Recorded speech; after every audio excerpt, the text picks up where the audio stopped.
Hello there, I am Shaun McLaren, and this is Jeskai Control in Modern.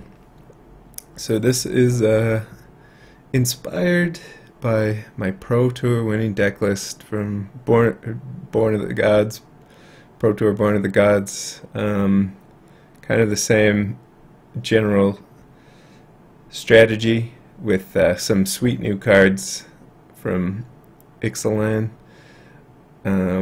We have Opt, of course, which is very popular in Modern and Standard. Great card, just super efficient, good card draw that we rarely see printed nowadays, or in this case reprinted. Yeah, it's better than Certain Visions in this deck because you can flash it back with Snapcaster Mage on your opponent's turn, and you can leave your mana up and wait to opt on their end of turn, or mana leak, or cast removal. It basically gives you a lot more information as well. If you Certain Visions turn 1 and you don't know what your opponent's playing, you might scry some weird things, but you can sort of gather some information if you wait until your opponent's turn to opt. So yeah, I think opt is generally better than Certain Visions for this deck. Other new card is Search for Ancasa that we're trying out. I mean, who knows if it's good enough for the deck. We're gonna try. It seems like it could fit into the deck. I mean, it's doing what the deck wants it to do. It's kind of a win condition that provides some early game advantage.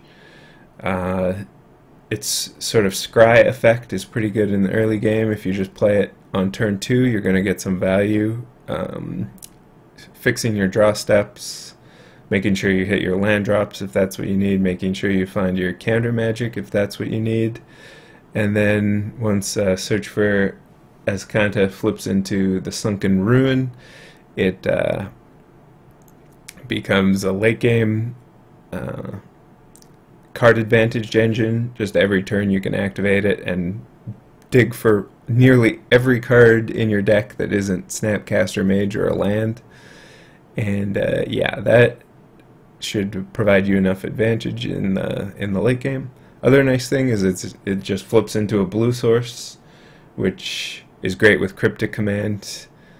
Like, sometimes you're missing either your 4th land to cast Cryptic Command or your 6th land to cast Snapcaster Mage and Cryptic Command, and you need 4 blue mana to do that, so Search for Ancasa helps out there as well.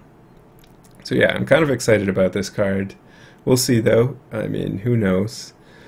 Yeah, the rest of the deck is sort of just survival mechanisms until you flip Search for Ancasa or get Cryptic Command Snapcaster going. So we have 4 Bolts, 4 Helix, 4 Path to Exile.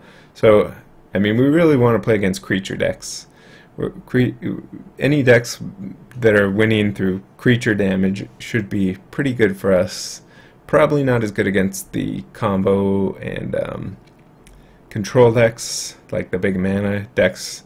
I mean, there's a lot of those decks in the format, so I can't exactly say this is going to be a great time if we just get paired up against those decks. But should be great against creature decks. I mean, we have Electrolyze, which is great as well.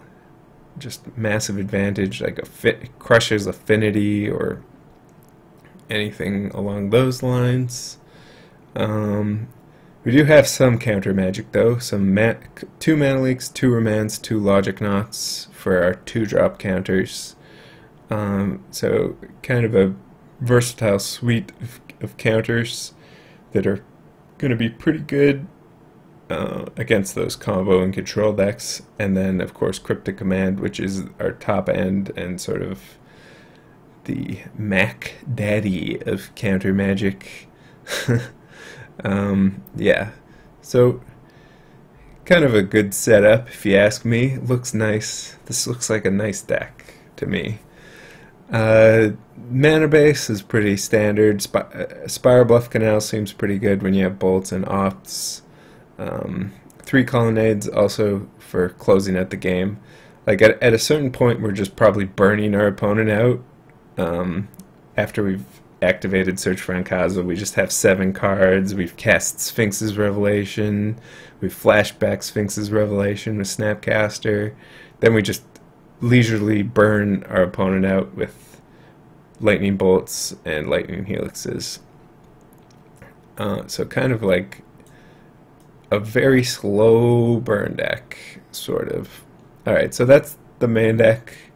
Our sideboard is gonna try and help us out in some of our problem matchups, like Ceremonious Rejection against Eldrazi Tron, or just Big Tron. Also obviously great against Lantern and Affinity.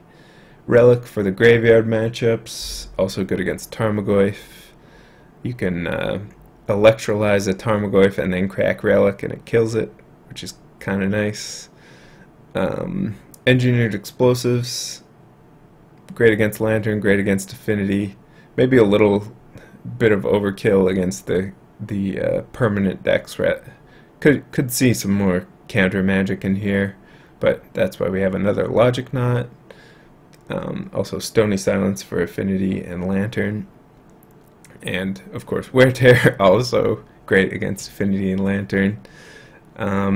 Anger the Gods and Supreme Verdict, also punishing the creatures. You know, this sideboard may be a little bit too focused on destroying creature decks. So let's hope we get paired against creature decks. And of course Crumble to Dust is going to be for the Tron matchups or snagging Valakut, which is kind of a way to steal wins against those decks. So yeah, that's the deck. I'm excited to play some classic Jeskai control, so I hope you'll enjoy. Let's play.